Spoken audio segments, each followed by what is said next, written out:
Welcome to episode 31 of the Cashflow Connections podcast. The topic for today is wrapping up 2017 and 2018 predictions. In this episode, I'm going to be driving the ship solo today. I thought it'd be a good idea to provide you with some of the key highlights of 2017 in terms of CFC and give you some of my predictions for 2018, most notably in terms of mobile home parks and self-storage, given our focus in the asset classes. But before we get into that, I want to thank each and every one of the listeners out there from the bottom of my heart. This has been a really special year for CFC. We grew to over 200 investors, and in 2017 alone, we invested more than $7 million of equity, purchased more than $21 million of quality commercial real estate. But what's more important is that the infrastructure is now solid and really in place, and I have a lot of reasons to believe that the growth is going to continue in 2018. So thanks again for everyone that's really made this possible, the listeners, the investors, everyone out there. You know, based on the current deal flow, I think that we can continue that growth and maintain really quality, conservative underwriting standards. And that's obviously really important to me. But I'm still seeing a lot of opportunities in the marketplace. There's a significant amount of risk-adjusted investment opportunities out there, particularly in those niches that we're going to talk about today, which is great news. Now, having said that, I know that it is important to be grateful that we have been investing in one of the most amazing times to invest in real estate in U.S. history, especially given the opportunity that was presented by what happened after 2009. It's really important to be mindful that when you're analyzing new deals, and just be mindful of the fact that it's been really favorable. So things have been doing quite well. And it's important to celebrate that and memorialize that. So if you've recently exited a property or want to thank the person that got you into real estate in the first place, take them out to a nice dinner, take a moment to really live in the moment. It's easy to take positive returns for granted, but it's really important to just really take a moment, reflect on the positive wins that you've experienced, and reflect on, the opportunity that's been presented and still continues to this day. So speaking of reflecting on moments of positive wins, I wanted to kind of run through a couple of highlights of 2017 for CFC. So in late 2016, I got connected with someone named Reed Goosens, who is a young real estate entrepreneur. This guy is very knowledgeable about his craft, very dedicated to real estate. After a few conversations I had with Reed, he actually asked me to be on his podcast. And I really liked the experience. I liked the conversation and thought, why don't I do this? And Reed basically said, this is a great way to learn a lot, to put out a lot of really great content, have some great conversations, and really the rest is history. That's how the CFC podcast really came into existence. So shout out to Reed Goosens on that. And as you know from being a listener to the program, the podcast has been extremely beneficial for my business, for building relationships with people I look up to, for building relationships with people I already work with, being able to have these interesting conversations with a lot of high-profile guests. I mean, this conversation with Doug Casey is a perfect example of that. That's something that's just really special. I've looked up to that guy for quite some time, and we're able to have this conversation for free and share it with the listener base. It's something I'm really grateful for and really thankful for. Another really special moment for 2017 for me was being asked to be on the Tom Woods Show. When it comes to economics, history, philosophy, Tom Woods is probably the most influential person in that world for me. And I remember getting an email from his assistant. I literally couldn't even believe that it happened. And my girlfriend literally cried. She was so happy. I was just so excited. The response from being on that show was really incredible, almost overwhelming. It resulted in dozens of investors coming and joining the CFC team, something that I thought was completely impossible given, the type of conversion rates most people are typically used to seeing. It was just an incredibly clear match. And there's just nothing I love more than helping people that love individual liberty save and grow their portfolio through these low-risk real estate investments. So that really sent me on a career path to focus on that niche because I thought that it was a really good match, and it sounded like the investors in that niche are really looking for similar things that I am, which makes total sense. So I ended up being on Jeff Berwick's show, and I'm also going to be speaking at Freedom Fest in Las Vegas on July 11th through the 14th. I'll make sure to mention that date as it gets closer because I know a lot of you may be involved in that movement, and I'd love to meet you in person. So again, that's Freedom Fest in Las Vegas. If you guys have been before, I will make sure to keep that updated because it's obviously a long way away. Anyway, long story short, 2017 has been awesome, and I'm really happy to be working with so many new investors and really love doing business with good people. Really look forward to continuing building relationship with you guys over the next coming years. So speaking of coming years, let's talk about 2018. What is going to happen this year? Well, unlike cryptocurrencies, real estate tends to move kind of like a barge, right? Things don't tend to change very quickly. But I do have a couple of important points that I want to bring up, particularly as it pertains to mobile home parks and self-storage. Let's start with mobile home parks. I think it's important to take a big picture perspective, looking at the data. The first point I want to talk about is that municipalities, nonprofits, charities are all trying to purchase mobile home parks in an effort to keep them mobile home parks.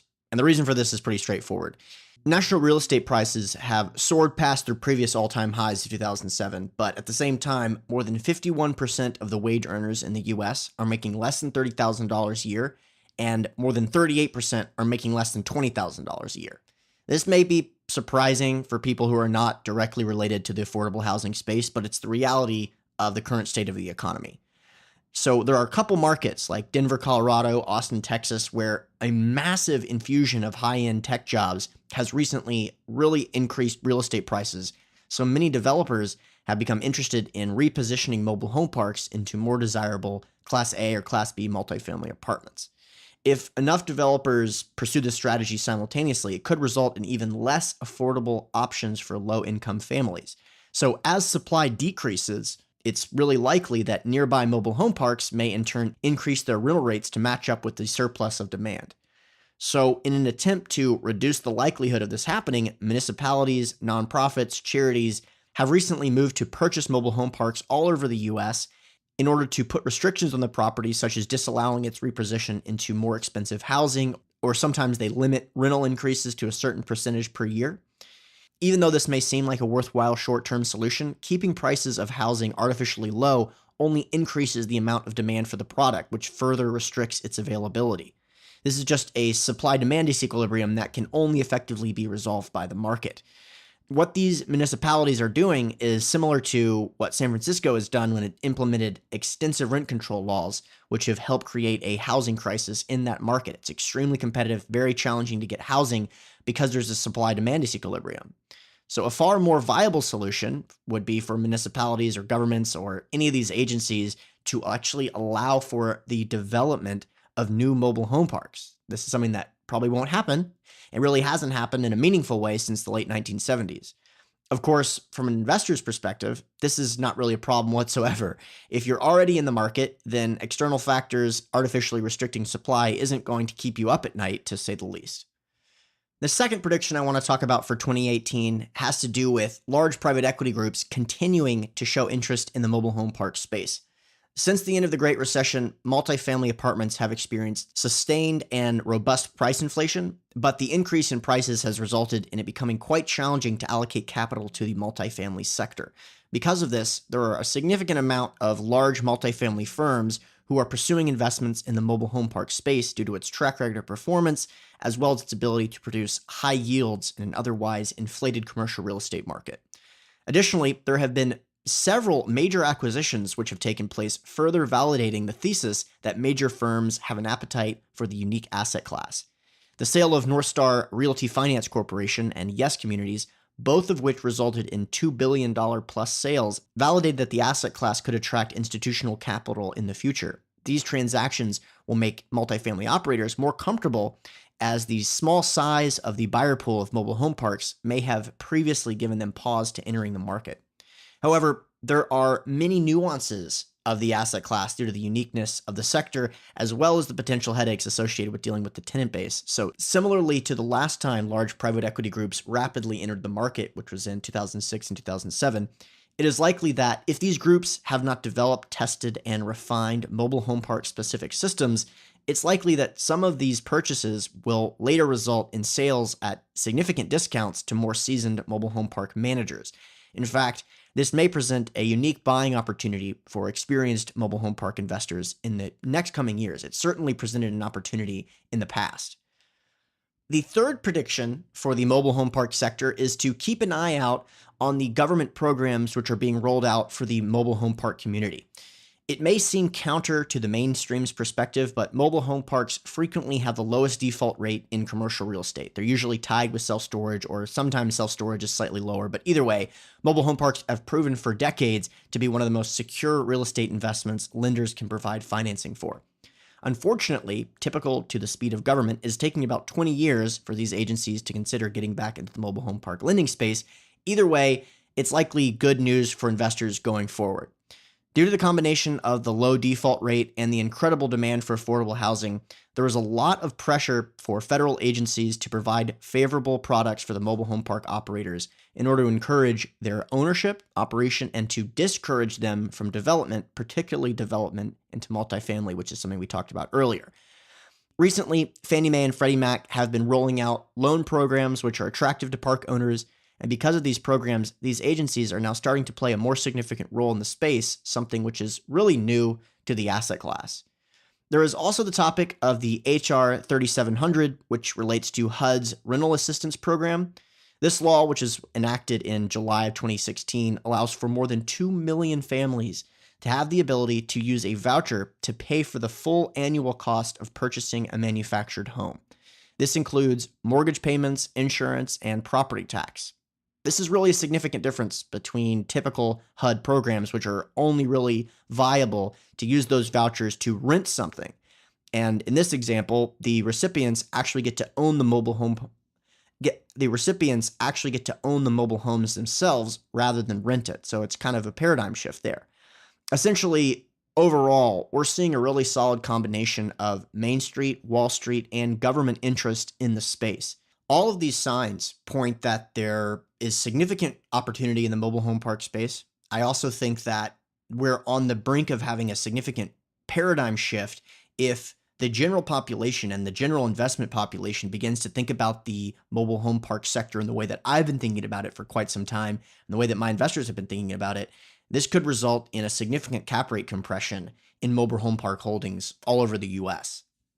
So let's talk about self-storage. So one of the predictions for 2018 is that on-demand apps are going to significantly affect the sector. One of the hottest topics in the self-storage asset class is the increasing popularity of on-demand self-storage startups, which have been popping up over the last few years. Companies like MakeSpace, Brute Storage, and Clutter are all making waves in the sector by providing an on-demand approach to the self-storage model. Essentially, these companies pick up their customers' items from their homes when requested, then store the items in a secure warehouse in a location where rental rates are comparatively less expensive, and then they drop off the items back at the customer's house when the customers need them again. The price differential between the rental rates of the pickup location and the location used for storing the items allow these companies to offer the service at competitive rates while still being able to provide the on-demand experience.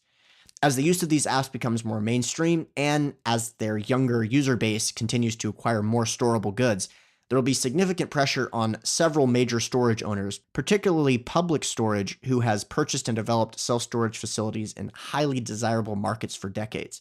However, this business model is really only viable in markets where there's a significant difference between rental rates of the city hub when compared to a warehouse in a more industrial neighborhood. For example, it is common to see Manhattan, New York self-storage that is more than 400% more expensive than rental rates of a relatively close-by Brooklyn warehouse.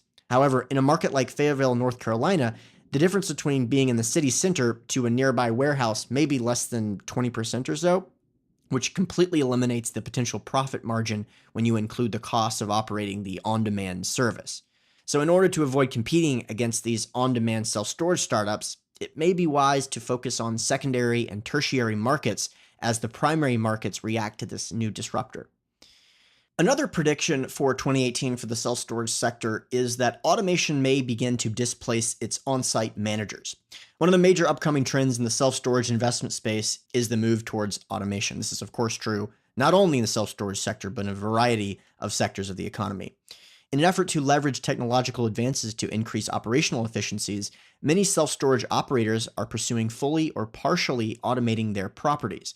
Proponents of this strategy claim that utilizing automation can significantly increase net operating income, most notably by eliminating the salary of the on-site property manager. This usually saves anywhere from $50,000 to $60,000 a year. However, this strategy comes with a potential downside. It is very unlikely that an automated system will be able to effectively upsell customers on premium products such as larger units, climate-controlled space, or drive-in accessibility. Additionally, kiosks may not be able to sell ancillary income items like truck rentals and tenant insurance as effectively as a human property manager.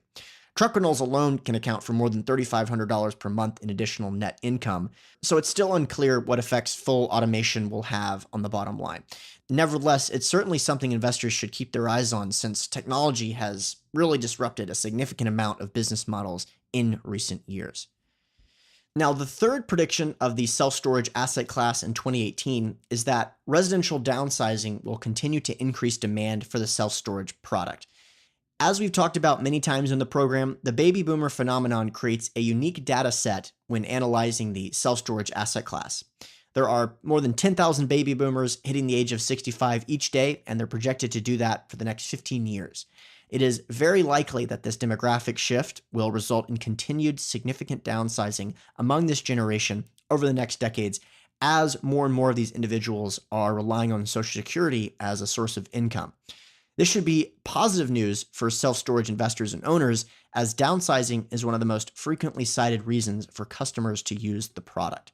Markets like Florida and Arizona, which are destinations for affluent retirees, probably will experience the largest increases in demand as baby boomers will seek premium facilities with the most services. Now, even though self-storage is relatively new compared to other real estate asset classes, it has been proven that it can provide reliable and stable returns for its investors. In fact, same-store income growth in self-storage significantly outpaced multifamily, office, and retail since the Great Recession. The only commercial real estate asset class that it didn't outpace was mobile home parks. So something to keep in mind as we're going into the next year. So there you have it. There are the predictions for 2018. Again, I want to take another moment to thank the listeners for a great year. I really look forward to learning and growing as investors with all of you. Additionally, we have some really exciting guests coming up that I'm looking forward to. Chris Voss, who is the author of Never Split the Difference, which is a really unique book on negotiation. He's coming on. We also have Ali Wolf from Myers Research, who is going to provide us with a detailed economic update. Really looking forward to these conversations and several others. We've got a lot coming down the pipeline. So here's to making 2018 another really special year. Thanks a lot.